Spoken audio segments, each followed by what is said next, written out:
It's 1:42 a.m., and I'm lying in the dark, listening to my roommate quietly breathing 4 feet away and imagining everyone in my dorm fast asleep.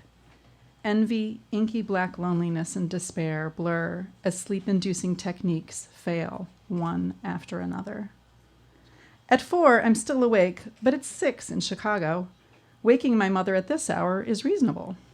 My father's radio alarm will be going off, the familiar sound of crop reports filling my childhood home. Dad will be getting up. I move out into the hall, taking the phone with me. As my mother fills my loneliness with her soft, loving voice, I hear him in the background. Tell her to go back to bed. Edison only slept 4 hours a night. She needs to just get through it. And then my father is on the phone, saying, Ad astra per aspera, sweetheart.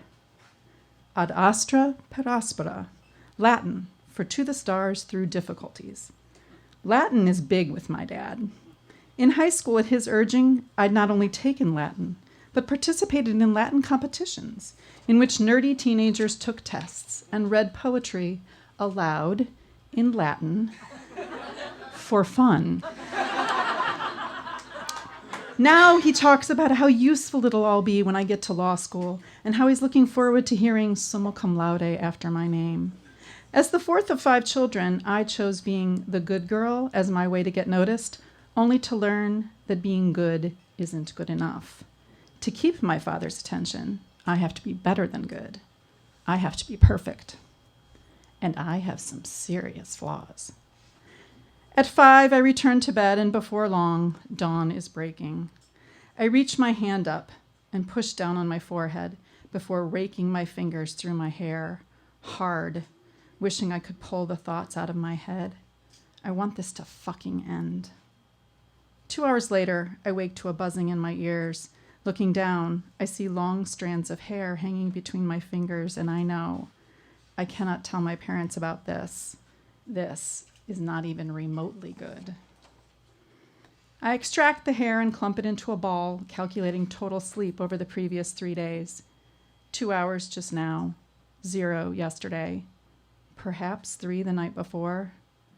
I drop the hairball into the trash bin and stare at my roommate's twin bed, already made. The pale blue blanket, tight with hospital corners. The flat foam pillow she lays her head upon to sleep exactly 8 hours every night. I hate my roommate. I hate everything. Stanford University, the rain, my job in the cafeteria where a few days ago, another student threw a spoonful of strawberry yogurt at my head when I didn't replenish it on the salad bar fast enough. What are you, stupid? He'd said as he launched the viscous pink blob. I hate the yogurt flinger. Good girls don't hate. How did things get so out of control? This was supposed to be my amazing junior year adventure. I'd transferred from Smith College, small, liberal arts, women only, to Stanford, hoping to break free, embrace a non-nerdy, chance-taking version of me, maybe change the direction of my life. And it was now or never, because my life was pretty well planned out for me. Graduate from Smith, summa cum laude. Marry my high school boyfriend. Attend law school at the University of Chicago, where my future father-in-law has given a significant sum to cement my admittance. Become the breadwinner while my husband takes care of the kids. Succeed and succeed. Make my husband happy. Make my father proud. It's a good plan, a perfect plan, except for some serious flaws. Flaws that now blaze like supernovas in the darkness each night. Flaw number 1, the future husband. Together since age 16, he is my first love. And he makes me feel like shit most of the time. You're so fucking uptight, he says. You're an ice queen. No one will love you except me. I believe him. He's right. I am uptight because perfection demands control. And I'm an ice queen. Good girls don't have sex before marriage. When I can't sleep, I picture myself stone cold sober on the couch in his family's rumpus room while he smokes pot or takes shrooms before watching the Three Stooges. I remember how about a year ago, when I tried to break things off, he washed down Quaaludes with vodka, went into his parents' basement, and shot holes in the pinball machine and pool table with his dad's gun. I ruminate over his growing list of commandments. Don't smile or laugh around other men. Don't wear purple, or black, or red, or shorts of any color. Don't wear your hair curly. Life plan flaw number 2. I don't want to go to law school. It's my father's idea, the alternative to medical school, since I faint at the sight of blood. Flaw number 3. Thinking about the life plan makes me feel like a trapped animal.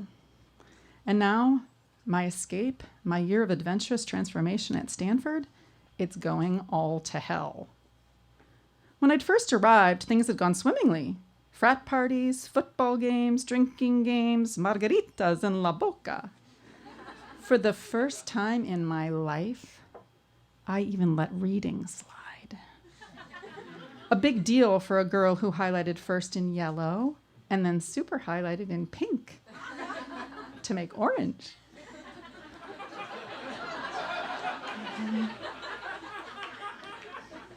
Midterms hit and the shit hit the fan. The perfection seeker inside of me emerged and panicked. I stayed up for 3 straight days and nights without sleeping, guzzling coffee, reading everything, futilely highlighting words I couldn't possibly review later. I typed an 8-page paper in the wee hours of the morning, the final page yanked from the typewriter 20 minutes before it was due. That night, as I lay me down to sleep, I found I couldn't turn my brain off. Worry over grades turned to disbelief when the slipshod work still earned A's, which led to questioning whether I'd been wasting my entire life, being an uptight, excessive, highlighting, over-editing ice queen. Which caused me to wonder if anything about my life made sense. Soon, every night, as darkness fell, the fatigue I'd fought all day long gave way to a hyper-energized spin of those brightly blazing serious flaws. Strategies were developed, new rules put in place. No caffeine, exercise every day, don't obsess about sleeping, relax! Nothing worked.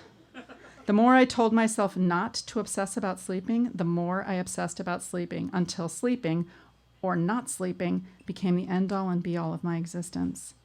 And with the insomnia came forgetfulness, grief, and an odd clumsiness. I stumbled, bumped into things. For weeks, I was barely functioning. And now, I am literally pulling my hair out. Fuck Edison, I need to sleep. So after class, I ride my used Sears bike across campus to the health center, and I beg for sleeping pills. How long has it been since you slept more than a few hours? The nurse asked. 28 nights. My voice breaks. This sounds bad because it is bad. I swallow hard. I look down at my hands and see strands of hair I know aren't there, looped around my fingers. Images flash of flying pink yogurt and a pool table with bullet holes. Bright, shiny flaws like falling stars. My chest tightens. I think I may be losing my mind, I say. Not surprisingly, the nurse does not want to give me sleeping pills. Instead, she makes an emergency appointment with a Stanford University psychiatrist. The psychiatrist states slowly and clearly, it is critical I get some sleep and serious counseling. His voice sounds far away. I must pass, or maybe I fail, some sort of test because he gives me 2 horse-sized sleeping pills. The first night, I take one and I sleep. The second night, I leave the remaining horse pill on my desk and lie awake, worrying I will never, ever sleep without a pill or have control over my life. The next day, I meet again with the psychiatrist. He explains, acute insomnia is often precipitated by underlying issues, and confronting these may take a while. In the meantime, he quietly suggests, I should take the sleeping pills until I'm stable. This is taking control, he says, and seeking help is a sign of strength, not weakness. His kindness makes me weep. Slowly, slowly, with help, I regain my equilibrium and start to face all those brightly blazing flaws and underlying issues of love, self-worth, and expectations. I disengage from my prone to violence boyfriend. After several long, painful conversations, my father makes peace with the fact that I will not be a lawyer, let alone a Supreme Court justice or the first female president of the United States. And then I begin the hardest struggle of all, making peace with myself. That was Anastasia Zadeik.